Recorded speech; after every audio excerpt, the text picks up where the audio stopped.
Halo, assalamualaikum warahmatullahi wabarakatuh. Waalaikumsalam. Ya, pemirsa sekalian yang berbahagia, salam petani Indonesia. Wah, itu. Kali ini kita berbincang-bincang lagi mengenai masalah pertanian secara umum, tentunya termasuk perkebunan. Nah, itu.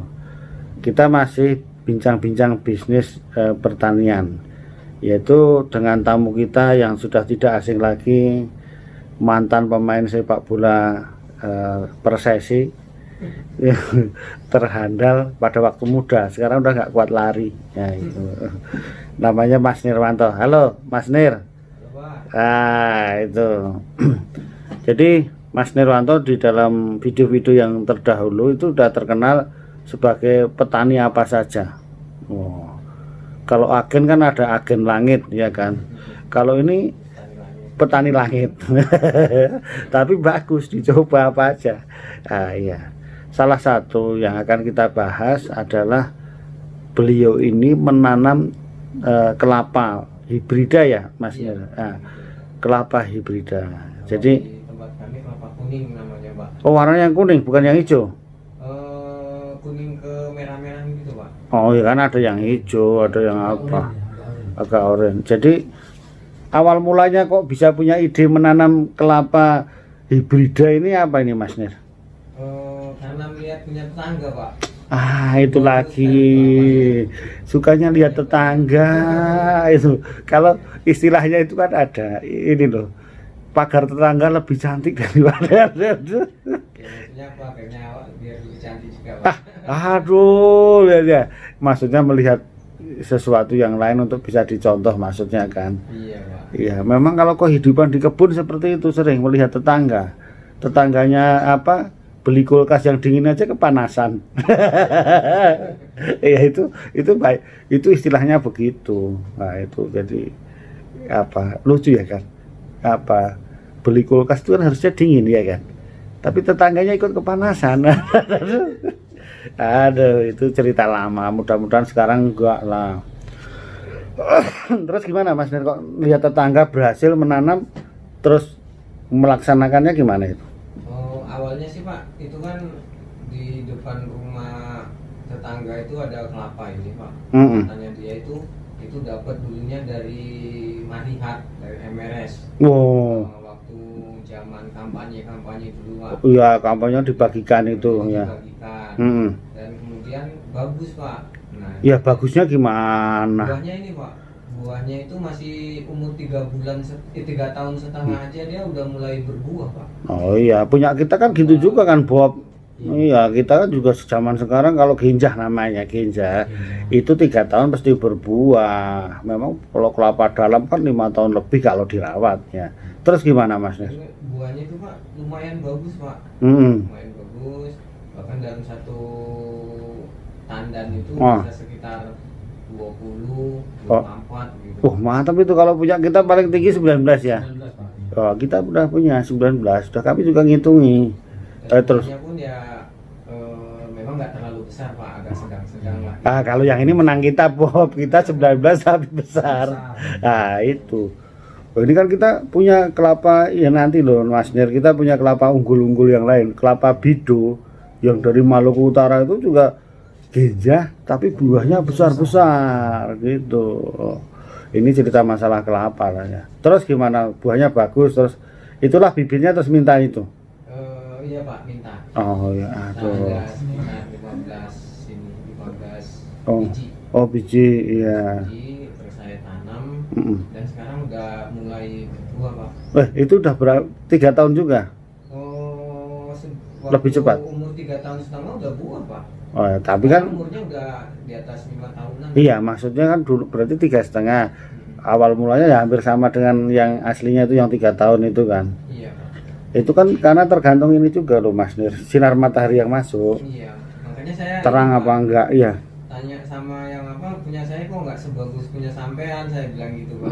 Rupanya mungkin karena dia di depan rumah, terus sinar mataharinya pun cukup, jadi buahnya lebih bagus. Kalau tempat saya, Pak, rindang gitu, Pak. Iya, karena kan ada tanaman gaharu tadi. agak terlindung, sudah jelas lah itu. Ada lagi nih Mas Nir itu. Kenapa? Karena yang tempat sampai mundur setengah tahun tadi. Itu kalau di depan rumah itu jelas terkontrol terus ya kan. Nah, pupuknya juga rutin itu biasanya. Apalagi anak-anak kecil itu kalau pagi curur itu pupuk urea itu. Nggak percaya, di rumah ada sisa makanan bahan organik apa itu dilempar ke situ. Jadi pupuknya lebih banyak. Ini kan punya sampean kan di ladang. Nengoknya jarang-jarang. Kalau mau panen aja kan gitu. Kemudian kan hamanya pun banyak juga, Pak. Kamu pasti ngomong hama itu lagi dari kemarin hilang terus iku. Bukan, Pak. Oh enggak. Enggak. Oh, apa hamanya? Yang hamanya itu ini, Pak, penggerek pucuk itu, Pak. Orites. Oh, kamu kan ahli. Gitu. Kamu kasih feromonas enggak itu? Iya, Pak, saya kasih ya, tapi kan ada yang lolos juga, Pak. Oh iya, ya tapi kan usaha daripada habis. Ngomong-ngomong tadi nanamnya 15 itu ya? Iya, Pak, 15. Oh iya, dari 15 pohon berapa rantai itu ya? Sekitar 2 rantai, Pak. 2 rantai. Itu kalau punya saya 2 rantai, soalnya saya Ya. tanam di pinggir-pinggir ini, Pak, batas-batas. Oh, batas saja. Iya, batas. Jarak tanamnya berapa? 7 meter kah? Sekitar 8, Pak. 8, 7 meter pas itu. Ya. Ya itulah pengalamannya. Sekarang kan tinggal gini. Sekarang kan udah panen terus selama ini. Ya, Pak. Udah. Itu dipanen tua apa dipanen degan atau Panen tuanya? Tua, Pak. Oh, panen tua. Jadi kalau ada Pesta. mulai apa, Pak, mulai tua, saya panen terus nanti saya jual ke di kelontong sekitar tempat saya tinggal, Pak. Oh iya, itu sekarang masih pada butuh ya. Kelontong itu mesti laku terus kan kelapa. Terus, Pak, bahkan sampai minta-minta. Wow, itu Bob dicatat itu Bob. Nah ini kan penting cerita. Karena kebutuhan kelapa itu meningkat. Apalagi mau lebaran gini, Pak. Semalam panen sekitar 40. Semalam apa kemarin? Kemarin ya. Nah, kalau semalam kan malam-malam ngomongnya. Kemarin, Pak. Oh, kemarin. 40 tandan. Belum siap panen aja udah habis, Pak. Wah, itu Bob. Pesen gitu, Pak. Oh iya kan ini ceritanya prospeknya kan. Prospek ini, ya. Iya, lu bagus dari cerita ini. Saya yakin kalau kelapa itu kan tempatnya Mas Nir kan nggak pernah trek kan selama ini kan, nggak berbuah gitu loh. Pernah juga. Pernah. Pak. Oh ya. Treknya karena itu tadi, Pak. Kalau saya perhatikan, pucuknya kan dimakan sama itu. ternak wawung itu tadi. Kalau itu lain. Nggak jadi dia, Pak. Ya itu lain lagi kalau terserang apa, maksudnya kalau normal nggak ada halang rintang itu loh. Nggak ada, Pak. Gitu. Itu kan tetap keluar buah terus. Ada satu pohon itu yang nggak kena Orites ya. orites itu buahnya ya terus aja, Pak. Oh ya. Berarti lumayan loh. Jadi sekarang kita hitung ini Mas Nir. Dari 15 biar kan pengalamannya nampak. Dari 15 pohon. Itu panennya tiap bulan kan? Putarannya. Ya kan nggak tentu, Pak. Harusnya iya loh umurnya kalau umur tua itu. Kalau saya sendiri kalau ada yang minta, Pak, kadang belum sampai sebulan.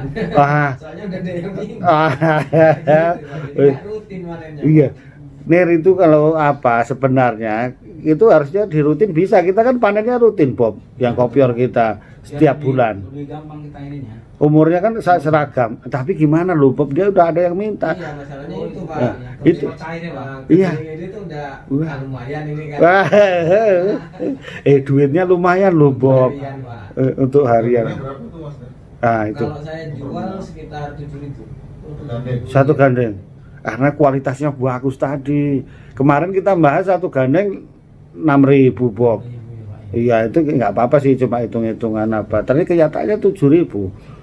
Satu gandeng itu 2 ya? Iya, Pak. Sekarang yang saya tanya, dari 15 pohon itu, kira-kira tiap bulan Mas Nirwanto dapat berapa kelapa? Rata-ratanya. Kalau di rata-ratakan itu, Pak, memang saya sih belum pernah hitung. Kalau saya taksir itu, ya taksir nggak apa-apa. Sekitar 100 gandengan, Pak. 100 gandeng tiap bulan? Iya, 200 biji. Coba dibagi 15 berapa? Tiap bulan dapat 200, ya kan? 200 dibagi 15 pohon. Karena kita rata-rata 8 kita, Bob.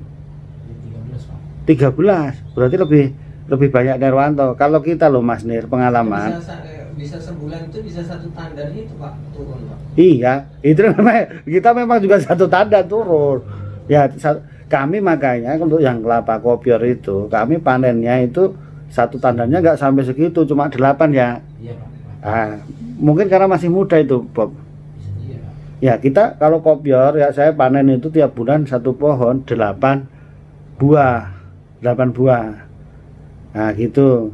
Coba kita adu yang hibrida sama kopior, Bob. Karena kita kalau beli itu, ya ini karena khusus 8 itu kami beli berapa, Bob? 25.000. Wah, apa ya? Berarti kan 200.000. 200.000. Ya, kalah kan ya? Iya. Ya, dia apa? Dia 3.500. Satu grup 3.500. Kita lawan lah ini 2.000. Kalah di harga, betul, nggak apa-apa. Tapi berarti Nir, Mas Nir, itu duitnya kalau boleh tahu dapatnya berapa? Bayangkannya tadi kan 100 gandeng. 100 kali Ya, sekitar 750.000 ya. Karena 100 kali 7.000.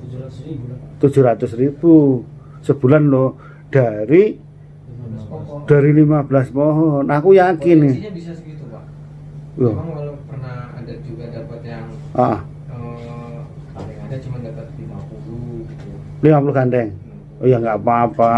Pernah dapat juga sampai 130. Nah, kan namanya tadi dibilang rata-rata ya kan. Iya. Itulah prospek kita menanam kelapa yang kita nggak usah perlu luas-luas, tapi memang macam-macam itu tadi. Penting. Mas Bobi ini juga menyediakan ini loh nih apa bibitnya. Jadi tempatnya Mas Nir karena unggul itu nanti kita tengok, Bob. Iya, Pak. Kita jadikan bibit yang ya, bagus untuk apa? Karena udah teruji gitu. Nah, nanti Mas Bobi ini memang ahli kelapa sekarang, Mas Nir. Dia teriak kelapa apa aja, kelapa hibrida, kelapa pandan wangi, kelapa hijau ya. Ada. Oh, udah luar biasa. Gue fotonya mana? Fotonya itu tadi masalah foto udah alasan lagi nggak diupload di Instagram sama Facebook. Padahal kesempatannya luas. Kelapa pandan wangi, kelapa kopior, kelapa kopior konvensional, kelapa genjah salak, kelapa genjah entok, semua ada dia. Ada. Namanya agen langit. Ini agen langit sama petani langit, jadi ya saling beradu, tapi kerjasama itu ya bagus untuk ini kemaslahatan semua orang kan gitu. Ini kan memberikan inspirasi. Gitu, terima kasih Mas Nirwanto atas bagi-bagi pengalamannya. Ini menarik supaya kita bisa Indonesia itu sebagai negara agraris yang top itu produk-produknya berjaya di negara sendiri ataupun bisa diekspor kadang nanti. Terima kasih yang telah melihat acara ini, mudah-mudahan bermanfaat. Assalamualaikum warahmatullahi wabarakatuh.